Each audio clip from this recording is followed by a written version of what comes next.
अस्सलाम वालेकुम नाज़रीन किराम, मैं हूं आपका होस्ट अयाज अहमद। नाज़रीन किराम, अब से थोड़ी देर कबल ईरान के सुप्रीम लीडर ने अपनी कौम के साथ इंतहाई अहम खिताब किया है और जो धमकियां अमेरिका की जानब से ईरान को दी जा रही हैं उन धमकियों का जवाब भी दिया है। इस वक्त चाइना और रशिया दोनों ईरान के साथ ऑन बोर्ड हैं और उन्होंने वाज़ेह तौर पर ऐलान कर दिया है कि अमेरिका इस जंग के अंदर शामिल होने की गलती ना करे। अगर अमेरिका ने इसराइल का साथ दिया तो फिर यह जंग बहुत बड़े पैमाने के ऊपर जा सकती है। आज अमेरिका के अंदर एक अहम तरीन मुलाकात भी होने के लिए जा रही है। यह मुलाकात अमेरिकी सदर डोनाल्ड ट्रंप और पाकिस्तान के field marshal general Asim Munir के दरमियान है। यह मुलाकात कहां पर होगी, किस माहौल के अंदर होगी, क्या लोगों को इस मुलाकात की एक्सेस दी जाएगी या नहीं दी जाएगी, ये सारी तफसीलात आपके सामने रखने के लिए जा रहा हूं। पाकिस्तान की सुप्रीम कोर्ट के अंदर एक बड़ी डेवलपमेंट आज हुई है, उसके ऊपर भी बात करते हैं। गुजारिश करूंगा कि वीडियो को लाइक कर दें, चैनल को सब्सक्राइब कर लें ताकि ये इंफॉर्मेशन का सिलसिला आप लोगों तक पहुंचता रहे। नाज़रीन करम, सबसे पहले नंबर पे आपको बताऊं, ईरानी सुप्रीम लीडर ने आज जो अपनी कौम के साथ खिताब किया, उन्होंने कहा कि अमेरिका जान ले ईरान कभी भी हथियार नहीं डालेगा। अमेरिका ये चाहता था कि ईरान जो है वो माफी मांग ले, वो सरेंडर कर दे। डोनाल्ड ट्रंप ने ट्वीट किया था कि अनकंडीशनल सरेंडर, और यह भी कहा था कि इस वक्त ईरान की फिजाओं के ऊपर अमेरिका की हुक्मरानी है, और यह भी कहा था कि ईरान हमारा सामना नहीं कर सकता। लेकिन दुनिया के जो दिफाई तज्जियाकार हैं वो ये बातें कर रहे हैं। वो कहते हैं कि अगर अमेरिका बराह रास्त इस जंग के अंदर शामिल होता है तो फिर मिडल ईस्ट के समंदरों में जो अमेरिकी बहरी बेड़े हैं उनके साथ जो ईरान करेगा शायद अमेरिका को उसका अंदाजा नहीं है।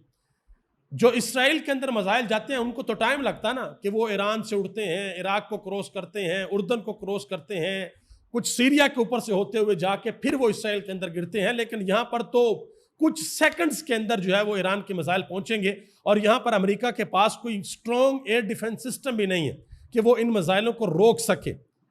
जो हाइपरसोनिक मिसाइल है उनको तो बिल्कुल भी नहीं रोक सकते। वो एक एक मिसाइल भी अगर लगा तो अमेरिका की चीखें पूरी दुनिया के अंदर सुनाई देंगे। तो ईरान ने यह वाज़ेह तौर पर कह दिया कि भाई हम हथियार नहीं डालेंगे। जो ईरान के सुप्रीम लीडर हैं उन्होंने ट्वीट भी किया। उन्होंने कहा कि अमेरिकी सदर हमें धमकी देता है। एक बेहुदा बयान में वो ईरानी कौम से कहता है कि आओ और सरे तस्लीम खम करो, यानी अपने सर को झुकाओ, सजदा करो अमेरिका को। उन्होंने कहा कि धमकियां उन्हें दी जाती हैं जो इन धमकियों से डरते हैं। ईरानी कौम धमकी देने वालों से कभी मरगूब नहीं होती। एक चीज मैं आपको बता दूं, इस वक्त पूरी की पूरी उम्मत मुसलमान के जो लोग हैं वो ईरान के साथ खड़े हैं, उनके दिल ईरान के साथ धड़क रहे हैं। लेकिन जो उम्मत मुसलमान के हुक्मरान हैं वो सिर्फ जुबानी कलामी सिर्फ बयानात जारी कर रहे हैं, क्योंकि वो ये चाहते हैं कि भाई हमें किसी भी सूरत इस लड़ाई के अंदर ना जाना पड़े, क्योंकि वो लड़ाई के अंदर जाएंगे तो जो उनके अब्बू जान है अमेरिका बहादुर, वो नाराज हो जाएंगे, और वो किसी भी सूरत अमेरिका को नाराज नहीं करना चाहते। फिर वो चाहे मिस्र हो, फिर वो चाहे जॉर्डन हो, फिर वो चाहे इराक हो, जो इसराइल के करीब करीब ममालिक हैं, जो मुस्लिम ममालिक हैं। मजीद उन्होंने एक और बड़ी अहम बात की ईरान के सुप्रीम लीडर ने। उन्होंने कहा जी हमारे पास इस वक्त जोहरी हथियार नहीं है, और जोहरी हथियार को जवाज बनाकर हमारे ऊपर नाजायज हमला करना बिल्कुल भी ठीक नहीं है, ये आपको नहीं करना चाहिए। आज ईरान के अंदर उनके सदर की सदारत में एक इंतहाई अहम इजलास भी हुआ है, और रूस ने वाज़ेह तौर पर अमेरिका को यह वार्निंग जारी कर दी है। उन्होंने कहा जी अमेरिका इसराइल की बराह रास्त फौजी मावनत के बारे में सोचे भी ना, कि आपने सोचना भी नहीं है कि आप बराह रास्त इस जंग के अंदर कूदेंगे। और यही बात चाइना ने भी की है, और उसने यह भी कहा है, उन्होंने कहा जी हम ईरान के साथ भी कांटेक्ट में हैं और हम इसराइल के साथ भी कांटेक्ट में हैं, हमारी दोनों के साथ बातचीत हो रही है और हम सालसी का किरदार अदा करने के लिए तैयार हैं। रूस की जो वजारत खारजा है उन्होंने एक बड़ा हैरानकुन बयान दिया है। उन्होंने कहा जी हम तबाही से सिर्फ चंद मिलीमीटर के फासले के ऊपर हैं। ये उन्होंने बात की है कि हम ये खित्ता सारे के सारा तबाही से चंद मिलीमीटर के फासले के ऊपर है। क्यों? क्योंकि इसराइल रोजाना ईरान के एटमी इंफ्रास्ट्रक्चर पर हमले कर रहा है, ये उन्होंने बात की है। और बहुत से लोग ये बात भी कर रहे हैं कि क्या इसराइल जो भी ईरान काम कर रहा है क्या इसराइल उसको तबाह कर लेगा। तो इस वक्त तक तो यह साबित हो चुका है कि ईरान जो कुछ कर रहा है वो जेर जमीन कर रहा है। किसी को दूर दूर तक पता भी नहीं है कि ईरान ने कहां पर क्या कर रखा है। तो उनको फजाई हमलों से ईरान की उस चीज को किसी चीज का नुकसान नहीं पहुंचेगा।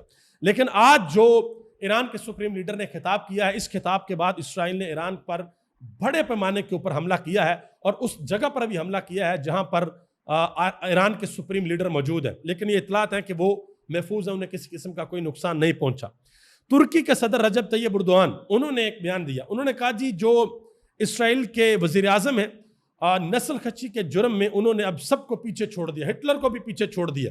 उन्होंने कहा कि हम उम्मीद करते हैं कि उनका अंजाम वैसा ना हो, लेकिन जल्द या बदेर वो इस कत्लेआम का हिसाब जरूर देंगे, चाहे वो इस दुनिया में हो या फिर आखिरत के अंदर हो। अब ये देखें, ये तैयब एर्दोगान हो, पाकिस्तान हो, सऊदी अरब हो, यूएई हो, कतर हो, कुवैत हो, ये सारे के सारे बयानात दे रहे हैं कि जी बयानात की हद तक हम आपके साथ खड़े हैं, लेकिन बराह रास्त पूरी इस्लामी दुनिया में से सिर्फ एक मुल्क है जो ईरान के साथ खड़ा है, और वो है यमन। यमन के अलावा कोई भी नहीं खड़ा। यमन तो कहता भाई हम एक टांग के ऊपर खड़े हैं, जब ईरान हमें कहेगा हम अपनी तरफ से भरपूर हमला करेंगे। ठीक है जी। तो इस वक्त ईरान को जो चीज चाहिए वो सपोर्ट चाहिए, ईरान को घोड़े चाहिए, ईरान को आलम इस्लाम के घोड़े चाहिए। अब देखते हैं कि वो मिलते हैं या नहीं मिलते, आलम इस्लाम देता है या नहीं देता। क्योंकि ये देखें, अमेरिका खुल के खड़ा हो गया ना साथ, कौन मुस्लिम दुनिया में से कौन सा बड़ा मुल्क खुल के साथ खड़ा हुआ है जिसने कहा जी हम दे रहे हैं ईरान को हथियार? नो वन, किसी एक ने भी ऐसा बयान नहीं दिया। तो ईरान तने तनहा अपनी इस लड़ाई को लड़ रहा है। ईरान के जो एटमी तवानाई के सरबराह हैं, उन्होंने एक अहम तरीन ऐलान किया। उन्होंने कहा जी हमारी जेर जमीन जो जोहरी तनसीबात हैं वो मुकम्मल तौर पर फ़ाल हैं और हमारे साइंसदान पहले से ज्यादा पुरज़म है। ये उन्होंने बात की है कि किसी किस्म का कोई मसला नहीं। ये एक तस्वीर है, इसको जरा आप गौर से देखें। ये इसराइल का एक ड्रोन त्यारा है, जदीद ड्रोन त्यारा, इसका नाम है हरमेस 900। इसको ईरान ने इस्फहान के अंदर मार गिराया है और ये ज्यादातर निगरानी के लिए इस्तेमाल होता है। आगे आ जाए जी। आपको पता है कि पाकिस्तान के जो फील्ड मार्शल है जनरल आसिम मुनीर, वो इस वक्त अमेरिका के अंदर मौजूद है और आज अहम तरीन मुलाकात भी होने के लिए जा रही है। ये मुलाकात किस तरीके से होगी, डोनाल्ड ट्रंप क्या मांगेगा, हमारी तरफ से क्या दिया जाएगा, इसके ऊपर बाद में बात करते हैं। लेकिन पहले आपको ये बता दूं कि जब फील्ड मार्शल ने अमेरिका के अंदर पाकिस्तानी कम्युनिटी के साथ खिताब किया तो वहां पर एक सहाफ़ी हैं जिनका नाम है कौसर जवेद। उन्होंने फील्ड मार्शल आसिम मुनीर के सामने जाकर कह दिया जी इमरान खान साहब को रिहा करें। उनका वीडियो बयान आया। उन्होंने कहा जी मैं जब उनके साथ मिला तो मैंने उनको कहा जी आपको अल्लाह ने बड़ी इज्जत दी है, आप फील्ड मार्शल बने हैं और आपकी अब मकबूलियत भी बढ़ रही है, तो अब एक और काम आप करें कि आप इमरान खान को भी रिहा कर दें, आप इमरान खान को छोड़ दें, इससे आपकी इज्जत में और इजाफा होगा, पाकिस्तान में भी आपकी इज्जत में इजाफा होगा। तो उन्होंने कहा जी, उन्होंने आगे से मुस्कुरा के हंसकर कहा कि वो तो सारे के सारे केस अदालतों के अंदर है, तो वो तो सारा सिस्टम जो है वो अदालतों के अंदर से ही होना। तो उन्होंने कहा जी मैंने भी फिर आगे से ज़हे मजाक के मुस्कुरा कर कहा कि अदालतों के ऊपर भी आपका सरोर रसूख चलता है, जजेस के ऊपर भी आपका सरोर रसूख चलता है। तो ये फील्ड मार्शल आसिम मुनीर के सामने किसी ने बनफ्से नफीस खड़े होकर कह दिया कि भाई इमरान खान को रिहा करें। अब जरा आगे आ जाए। जो डोनाल्ड ट्रंप के साथ जनरल आसिम मुनीर की मुलाकात होने के लिए जा रही है उसमें दो तीन चीज़ें बड़ी अहम है। एक तो ये मुलाकात, सबसे जो बड़ी वजह है जिस वजह से मुलाकात होने के लिए जा रही है वो पाकिस्तान और हिंदुस्तान की जो जंग हुई थी उस तनाजर के अंदर ही मुलाकात होने के लिए जा रही है। दूसरा तनाजर ईरान और इसराइल की जंग है, इसमें होने के लिए जा रही है। और तीसरा तनाजर पाकिस्तान की तरफ से अमेरिका को पिच किया जाएगा, अमेरिका को ऑफर दी जाएगी कि आप पाकिस्तान के अंदर आएं, हमारे पास ये चीजें हैं और आप आकर पाकिस्तान के अंदर इन्वेस्ट करें, ये अमेरिका को कहा जाएगा। और जो ये मुलाकात होगी, ये मुलाकात खुफिया मुलाकात होगी। डिनर के ऊपर फील्ड मार्शल को इनवाइट किया गया, कोई प्रेस वहां पर नहीं होगी, कुछ पता नहीं चलेगा कि इस मुलाकात के अंदर क्या बातें हुई, अमेरिकी सदर ने क्या कहा, फील्ड मार्शल ने क्या कहा, ये कुछ पता नहीं चलेगा।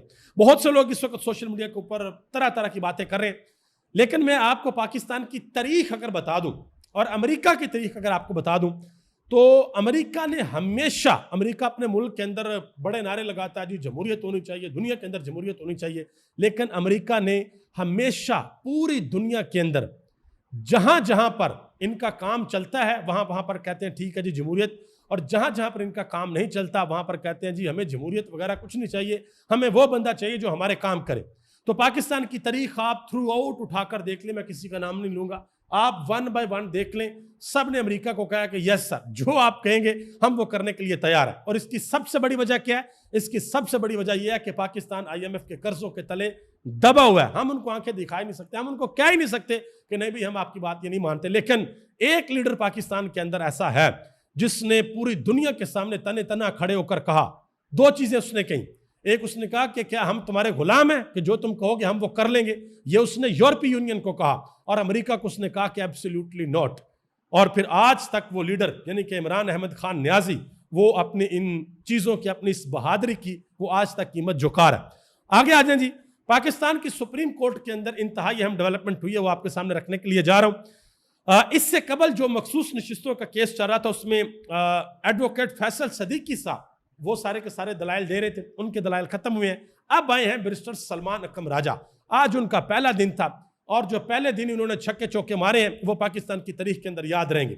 बहुत से लोग ये बातें कर रहे हैं कि जी पाकिस्तान तरीके इंसाफ को इंसाफ नहीं मिलेगा। इंसाफ मिले या ना मिले, जिन लोगों ने इंसाफ देना है वो अल्लाह के बंदे हैं, और अल्लाह उनसे हिसाब फिर जरूर लेगा अगर उन्होंने इंसाफ ना किया। लेकिन एक चीज जो इस कौम के लिए बहुत अच्छी है वो ये है कि सब कुछ वीडियो की सूरत में महफूज हो रहा है, और आने वाली कई दहाइयों तक इन जजिस के चेहरे इस कौम के बच्चों के सामने होंगे कि इन जजिस ने इस कौम के साथ क्या किया। सलमान अकरम राजा ने आज जो बातें की हैं वो जरा आपके सामने रखता हूं, बड़ी इंपॉर्टेंट बातें, जरा गौर से सुनिएगा। उन्होंने कहा कि आप जजिस यहां पर तहरीक इंसाफ को रिलीफ देने के लिए नहीं बल्कि पाकिस्तान की आवाम के साथ इंसाफ करने के लिए बैठे हैं। उन्होंने जस्टिस समीनुद्दीन खान को उन्होंने कहा जी आपका व्यू अलग है, लेकिन 8 जजिस ने आवाम की मंशा के मुताबिक फैसला किया जो मखसूस नशिस्तों वाला था। उन्होंने कहा जी आपका व्यू अलग है, आपने नहीं दी, लेकिन 8 जजिस ने आवाम की मंशा के मुताबिक फैसला किया। मजीद उन्होंने कहा कि सिर्फ इस सूरत में सुप्रीम कोर्ट के फैसले को रद्द किया जा सकता है कि ये जो जज साहिबान हैं जो बैठे हुए हैं अब, ये सारे के सारे कह दें कि वो फैसला जो पहले हुआ था वो आइन और कानून से बगावत थी। ये कहेंगे तो फैसला रिवर्स होगा। मजीद उन्होंने कहा कि सुप्रीम कोर्ट के 10 जजिस ने जिन जमीनी हकायक को तस्लीम करके पीटीआई को 80 से जायद मखसूस नशिस्तें दी, 11 जजों का नजरसानी बेंच उन जमीनी हकायक को गलत साबित करके ही सुप्रीम कोर्ट का फैसला बदल सकता है। उन्होंने कहा कि अगर justice Mansoor Ali Shah, justice Munib Akhtar, justice Athar Minallah इस बेंच में होते तो सूरत हाल यकसर मुख्तलिफ होती। यह बात सलमान अकरम राजा ने की है। मजीद उन्होंने कहा कि जिस वक्त पाकिस्तान के अंदर इलेक्शन हो रहे थे उस वक्त सूरत हाल ये थी कि हर रात मैं थानों के अंदर और जेलों के अंदर जाता था और 12-12, 14-14 साल के बच्चों को जेलों से छुड़वाता था। मैं उनको टॉफियां देता था जेल के अंदर जाकर और कहता था कि बेटा आपने रोना नहीं है, मैं आपको जेल से निकलवा लूंगा। उन्होंने कहा कि जिस जगह हम कॉर्नर मीटिंग करते थे उस घर को भी तोड़ दिया जाता था। जब उन्होंने ये बात की ना, आप यकीन करें, इसके बाद जो जस्टिस जमाल खां मंदोखेल ने बात की ना, उसने दिल चीर दिया लोगों का। जस्टिस जमाल मंदोखेल के सामने जब ये कहा गया कि 12-14 साल के बच्चों को उठाया जाता था, उन्होंने कहा जी बच्चों को तो वोट ही नहीं होता, बच्चों का वोट से क्या तल्लक है। ये नहीं पूछा कि उन बच्चों को क्यों उठाया जाता था, कसूर उनका क्या था, ये पूछा कि उनका तो वोट ही नहीं होता। तो इसलिए मैंने कहा कि तारीख के अंदर ये वीडियोस जो हैं ये महफूज रहेंगी। आगे आ जाए जी, जस्टिस जमाल मंदोखेल ने एक और बात कही। उन्होंने कहा जी आपने अपना हक लेने के लिए कुछ नहीं किया। यह सलमान अकरम राजा की बात उन्होंने की। तो सलमान अकरम राजा ने आगे से कहा कि सर आपकी इस बात के ऊपर मुझे एक शेर याद आ गया है। उन्होंने कहा कि तुमने बांध कर दरिया में फेंक दिया और कहा कि देखो अब गीले ना हो जाना। यह सलमान अकरम राजा ने कहा कि हमारे हाथ पांव बांध के आप लोगों ने हमें दरिया के अंदर फेंका और ऊपर से कह रहे हैं कि देखना जरा गीले ना हो जाना। यह पाकिस्तान तहरीक इंसाफ के साथ जजिस ने सुप्रीम कोर्ट ने किया। मजीद उन्होंने कहा कि पाकिस्तान तहरीक इंसाफ के टिकट तो इलेक्शन कमीशन ने कबूल ही नहीं किए थे। उन्होंने कहा कि मगर इससे बड़ी बददियानती यह है कि अदालत के सामने मुकम्मल रिकॉर्ड ही नहीं रखा गया बल्कि आधा रिकॉर्ड गायब कर दिया गया। जिन्होंने बात की है सलमान अकरम राजा ने। मजीद उन्होंने कहा कि सुप्रीम कोर्ट ने 8 जजों के फैसले के जरिए मौका दिया कि अगर कोई जुटलाना चाहे कि मैं तहरीक इंसाफ नहीं हूं तो वो जुटला दे, लेकिन सब के सब 41 अरकान ने अगले ही दिन हल्फनामा जमा करवा दिया कि हम तहरीक इंसाफ के ही हैं। ये उन्होंने बातें की। उन्होंने यह भी कहा जी इलेक्शन कमीशन ने हमारे सारे रास्ते बंद कर दिए थे, हमारे पास ऑप्शन ही कोई नहीं छोड़ा था सवाए इसके कि हम सुन्नी इत्तेहाद कौंसिल को ज्वाइन करते। अगर इलेक्शन कमीशन ने हमारे 6 बंदों को भी तहरीक इंसाफ का तस्लीम किया होता तो सारे मसाइल ही खत्म हो जाते, लेकिन हमारे 86 लोगों को आजाद तस्वर किया गया। ये उन्होंने बात की है। आगे आ जाए जी, आज जस्टिस मंसूर अली शाह ने भी इंतहाई अहम बातें की हैं। उन्होंने कहा कि जजिस को तरक्की अपनी सहूलत जाती फायदे के लिए ताकतवरों की नहीं बल्कि आइन की जुबान बोलनी चाहिए। उन्होंने कहा कि जजिस की जिम्मेदारी है कि आईनी असूलों की कीमत पर ताकतवर के सामने सरेंडर करने वाले अपने साथियों को सामने लाकर मुहासबा करें कि जिन जजेस ने ताकतवरों के सामने सरेंडर कर दिया, कंप्रोमाइज कर लिया, डर गए, झुक गए, फैसले आइन और कानून के मुताबिक नहीं किए, उनको सामने लाकर उनका मुहासबा करें। उन्होंने कहा कि यह करना चाहिए। मजीद जस्टिस मंसूर अली शाह ने कहा कि जज का असल अजर अदारे के वकार और अवाम के एतमाद को बरकरार रखने में है। उन्होंने कहा कि तारीख उन जजों को बरी नहीं करेगी जो अपनी आईनी जिम्मेदारी तर्क कर देते हैं। तारीख ऐसे जजिस को नाइंसाफी के साथी के तौर पर याद रखेगी कि आप लोगों ने नाइंसाफी की है, नाइंसाफी का साथ दिया है। ये बातें की हैं जस्टिस मंसूर अली शाह ने और इंतहाई अहम बातें हैं। फैसल चौधरी साहब जो पाकिस्तान तहरीक इंसाफ के वकील हैं, इमरान खान को के साथ बड़ी मुलाकातें होती रहती हैं, वो कहते हैं जी अगर पाकिस्तान तहरीक इंसाफ वाले समझते हैं कि उन्हें अदालतों से इंसाफ मिलेगा तो वो अहमकों की जन्नत के अंदर रहते हैं।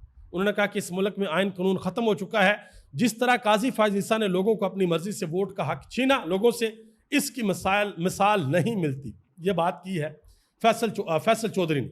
मजीद उन्होंने कहा कि मेरी राय में सुप्रीम कोर्ट में आइन और कानून के मुताबिक मुकदमा सुना जा रहा होता तो अब तक मखसूस नशिस्तों की नजर सानी का मुकदमा खारिज हो चुका होता। उन्होंने कहा जी सुप्रीम कोर्ट में फैसल सदीकी और सलमान कमराजा के मजबूत दलाइल के बावजूद तवज्जो मखसूस नशिस्तों की नजर सानी केस पर कम है और मतवक्को 27वीं तरमीम लाने पर ज्यादा है, जिसमें मुबैना तौर पर शायद रिटायरमेंट की उम्र में इजाफे के मुतल्लक दफात भी शामिल कर दी जाएंगी। आखिर में एक और अहम तरीन खबर है, ट्रांसफर जजिस केस के हवाले से जस्टिस नईम अख्तर अफगान ने एडवोकेट जनरल पंजाब से सवाल किया, इंतहाई अहम सवाल। उन्होंने कहा कि लाहौर हाई कोर्ट में जस्टिस सरफराज डोगर 15वें नंबर पर थे। 14 जजिस को छोड़कर 15वें जज को आप लाए इस्लामाबाद हाई कोर्ट के अंदर, इसका मतलब है कि ऊपर वाले 14 जज काबिल नहीं थे, उनको आप क्यों लेकर नहीं आए? ये उन्होंने सवाल पूछा है। अभी तक इतना ही। आप सबका बहुत बहुत शुक्रिया। पाकिस्तान जिंदाबाद, पाकिस्तान के करोड़ों अवाम पाइंदाबाद।